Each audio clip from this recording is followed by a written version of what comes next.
ঈদুল আজহার শুভেচ্ছা। প্রতিদিন 10টি শব্দের অর্থ শিখি, এপিসোড 1।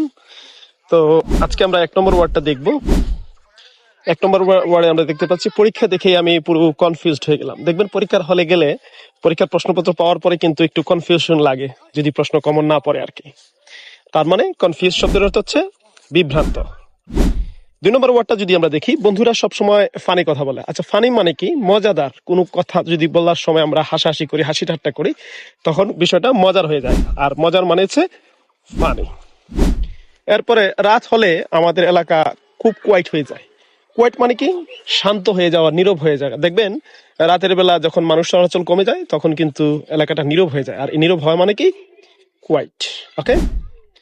আচ্ছা, নেক্সট ওয়ার্ড হচ্ছে সে সবসময় অনেস্ট মানুষ, কখনো মিথ্যা বলে না। তো যে মিথ্যা কথা বলে না তাকে তো আমরা সৎ মানুষই বলি, তাই না? তাহলে সৎ ইংরেজি শব্দের অর্থ হচ্ছে অনেস্ট। বুঝা গেল? আচ্ছা, তার মানে এরপরে যদি যাই, টিচার দেখলে সবাই হঠাৎ সিরিয়াস হয়ে যায়। হ্যাঁ, টিচার দেখলে ক্লাসরুমে হঠাৎ তো সব স্টুডেন্টরা সিরিয়াস হয়ে যায়। শুধুমাত্র এই ক্ষেত্রে নয়, দেখবেন ভিআইপি গেস্ট বা কোনো অপরিচিত ব্যক্তি যদি কোনো ক্লাসরুমে বা কোনো হলরুমে প্রবেশ করে, তখন ওই ব্যক্তিরা সিরিয়াস হয়ে যায়। তাহলে সিরিয়াস মানে কি? গম্ভীর হয়ে যাওয়া।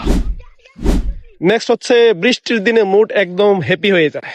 হ্যাপি মানে কি? খুশি হয়ে যাওয়া। আমরা কোনো আনন্দ ঘন মুহূর্তে কোনো কাজ যদি করি, মন ভালো হয়ে যায়, তখন আমরা বলি হ্যাপি। তাহলে হ্যাপি মানে খুশি হয়ে যাওয়া। মোবাইল হারিয়ে আমি খুব স্যাড হয়ে গেছি। স্যাড মানে কি? স্যাড মানে হচ্ছে দুঃখিত হওয়া। কোনো ঘটনায় যদি আপনি ব্যথিত হন, মন খারাপ হয়ে যায়, তখন আমরা বলি স্যাড হয়ে যাওয়া বা দুঃখিত হয়ে যাওয়া। এরপরে 8 নম্বর ওয়ার্ডটা যদি আমরা দেখি, সে অনেক ব্রেভ ছেলে, ভয় পায় না। ব্রেভ মানে কি? সাহস বা সাহসী। যে ছেলে সাহস আছে, যার সাহস আছে, তাকে আমরা বলবো ব্রেভ। তাহলে ব্রেভ মানে হচ্ছে সাহসী।